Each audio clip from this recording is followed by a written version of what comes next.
আসসালামু আলাইকুম সুপ্রিয় নবম শ্রেণীর শিক্ষার্থীরা। এখন আমি সমাধান করব তোমাদের গণিত বইয়ের অনুশীলনের 6 নং।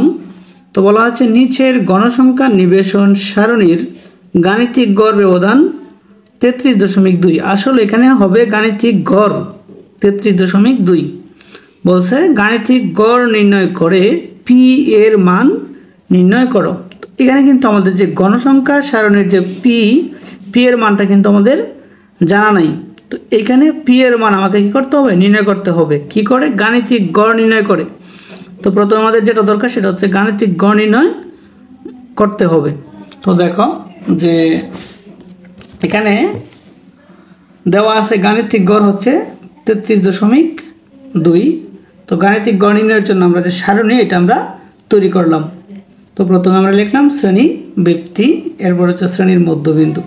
তো শ্রেণীব্যক্তি লিখলাম, এরপর হচ্ছে শ্রেণীর মধ্যবিন্দু হচ্ছে কি যে আমরা কি করলাম, এই শ্রেণীব্যক্তির যে প্রথম দুটি সংখ্যা আছে এই দুইটা কি করব, আমরা যোগ করব।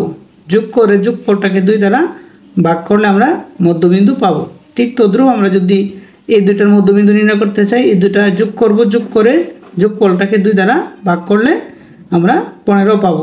এইভাবে কিন্তু আমরা প্রত্যেকটা কি করলাম, যোগ করলাম, যোগ করে যোগফলটাকে 2 দ্বারা ভাগ করে এই শ্রেণীর মধ্যবিন্দু এই শ্রেণীটা ফিল আপ করলাম। এরপর হচ্ছে এখানে তো গণসংখ্যা দেওয়াই আছে, এটা লিখলাম। এরপরে আমাদের যদি গাণিতিক গড় নির্ণয় করতে হয়, এই ক্ষেত্রে আমাকে কি করতে হবে, ধাপ বিচ্যুতি নির্ণয় করতে হবে। তো ধাপ বিচ্যুতির ক্ষেত্রে যেহেতু আমাদের এখানে পি এর মানটা অজানা, এই জন্য আমরা কি করব, পি যে শ্রেণীতে আছে ধাপ বিচ্যুতির জায়গায় ওই শ্রেণীতে আমরা কি করব, 0 বসাইব। আমরা জানি যে কোনো শ্রেণীতে আমরা ধাপ বিচ্যুতির গড়ে 0 বসাইতে পারি। তো এখানে পি যেহেতু মানটা অজ্ঞাত, পি এর মান নাই, এই জন্য আমরা এইখানে 0 বসাইলাম যাতে অঙ্কটা করতে আরও সহজ হয়। তো পি থেকে যদি আমরা এই 0 থেকে যদি আমরা উপরে উঠি তাহলে -1, আরও একবার উপরে উঠলে -2, আরও যদি থাকতো গড় তাহলে -3 হইতো। এরপরে যখন আমরা 0 থেকে নিচে আসবো +1 +2 +3 +4। তো উপরেরগুলা কি হয়, মাইনাসের হয় এবং নিচেরগুলা প্লাসের হয়। এরপরে আমাদের যেটা করতে হবে, এই ঘনসংখ্যা আর যে ধাপ বিচ্যুতি এটা গুণ করতে হবে। তো আমরা যদি 8 দিয়ে যদি আমরা 2 কে গুণ করি তাহলে 16 হয়, যেহেতু এখানে মাইনাস, এই যে এখানে মাইনাস। তো 12 একে 12, এখানে যেহেতু মাইনাস, এই যে মাইনাস। তো 0 দিয়ে যদি আমরা পি কে গুণ করি তাহলে 0ই হবে। ঠিক তদ্রুপ আমরা যদি 30 দিয়ে যদি 1 কে গুণ করি তাহলে 30 একে 30। এবার আমরা কী করলাম, প্রত্যেকটা গুণ করলাম। আর নিচেরগুলো যেহেতু যোগ, এই জন্য এই ফলগুলোও যোগ হবে। তাহলে এখানে দেখো একটা বিষয় যে টোটাল যোগের, আমরা যদি যোগেরগুলো একসাথে যোগ করি তখন হয় কত, 110। আর বিয়োগের হচ্ছে এখানে শুধু 28টা। তাহলে যে বিয়োগের হচ্ছে 28টা। তাহলে আমরা যদি 110 থেকে 28 বিয়োগ করি তখন আমাদের কত থাকে, 82 থাকে। যেহেতু যোগেরটা বড় এই জন্য আমাদের ফলটাও কী হবে, যোগের হবে, অর্থাৎ প্লাসের হবে। তো এখানে আমাদের ফল হচ্ছে কত, 82। এখন আনুমানিক গড় প্রয়োজন, অর্থাৎ গাণিতিক গড় নির্ণয় করতে হলে আমাকে কী করতে হবে, শ্রেণীর মধ্যবিন্দুর কোনো একটা মধ্যবিন্দুকে আনুমানিক গড় ধরে নিতে হবে।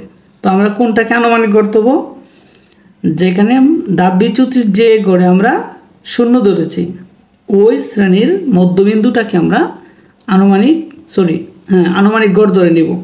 আর আনুমানিক গড়টাকে আমরা এ দ্বারা প্রকাশ করব। তাহলে এখানে আনুমানিক গড় হচ্ছে কত, 25।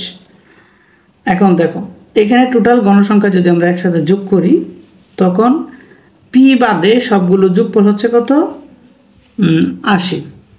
আর হচ্ছে যেহেতু পি এর মানটা আমাদের অজানা, এই জন্য আমাদের গণসংখ্যা সবগুলো একসাথে যোগ করে লিখতে হবে। এই জন্য যোগ, এই যে পি লিখলাম।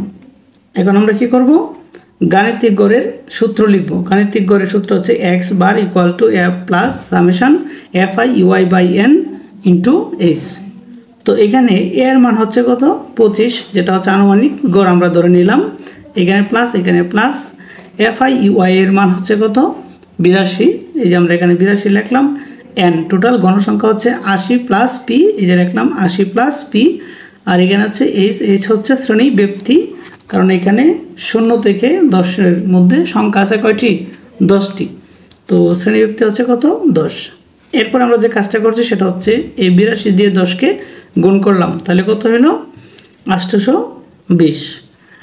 এই পর্যন্ত আমরা যখন বের করলাম এর পরবর্তীতে আমাদের যেটা দেওয়া আছে যে গড়ের মান হচ্ছে কত 33.2 আর এইখানে যে আমরা গড়টা নির্ণয় করলাম এক্স বার এর ফল কত আসলেও 25 প্লাস 820/80 প্লাস পি। তো আমরা কি করলাম এখানে এই যে এক্স বার অর্থাৎ গড়ের যে সূত্রটা আমরা মানটা বের করলাম এই এক্স বারের জায়গায় টোটাল এই মানটা বসায় দিলাম। এরপর হচ্ছে ইকুয়াল টু এই যে আমরা ইকুয়াল টু 33.2 লিখলাম। এখন এইখানে যে 25 এটা হচ্ছে আমাদের প্লাসের, তো আমরা যদি এই 25টাকে যদি আমরা এই পাশে আনি তাহলে কি হবে মাইনাসের হবে। আমরা যদি মাইনাস করি তখন কত হয় 8.2 হয়। এখন যদি আমরা এটাকে আড়াআড়ি গুণ করতে চাই তাহলে 80 প্লাস পি দিয়ে যদি আমরা 8.2 যেহেতু আমাদের এখানে কি আছে সমান সমান আছে, তাহলে আমরা যদি আড়াআড়ি গুণ করি তাহলে কি হবে যে 80 প্লাস পি দিয়ে 8.2কে গুণ করতে হবে, তাহলে যে 8.2 ইন্টু 80 প্লাস পি, আর এই 1 দিয়ে যদি 820কে গুণ করি তাহলে 820। এখন 8.2 দিয়ে যদি 80কে গুণ করি তাহলে কত হয় 625 প্লাস এই যে প্লাস, আবার 8.2 দিয়ে যদি পিকে গুণ করি 8.2 পি সমান সমান 820। এরপরে এটা হচ্ছে আমাদের একটা সংখ্যা পূর্ণ সংখ্যা, তো এই সংখ্যাটাকে আমরা কি করব এই পাশে আনবো, তাহলে এই পাশে আনলে আমাদের কি হবে এটা হচ্ছে প্লাসের, এই পাশে আনলে মাইনাসের, তো আমরা যদি বিয়োগ করি তখন কত হয় 164। তো এখানে 8 ইন্টু 2 এবং পি এই দুটোর মধ্যে সম্পর্ক হচ্ছে গুণের, তো আমরা যদি 8.2কে যদি এই পাশে নিয়ে আসতে চাই যেহেতু এখানে গুণের সম্পর্ক তাহলে এই পাশে এসে ভাগের সম্পর্ক ভাগ হবে। তো আমরা যদি 164কে 8.2 দ্বারা ভাগ করি তখন কত হয় 20 হয়, তাহলে পি এর মান হচ্ছে কত 20। তাহলে এই হচ্ছে তোমাদের 6 নংয়ের সমাধান।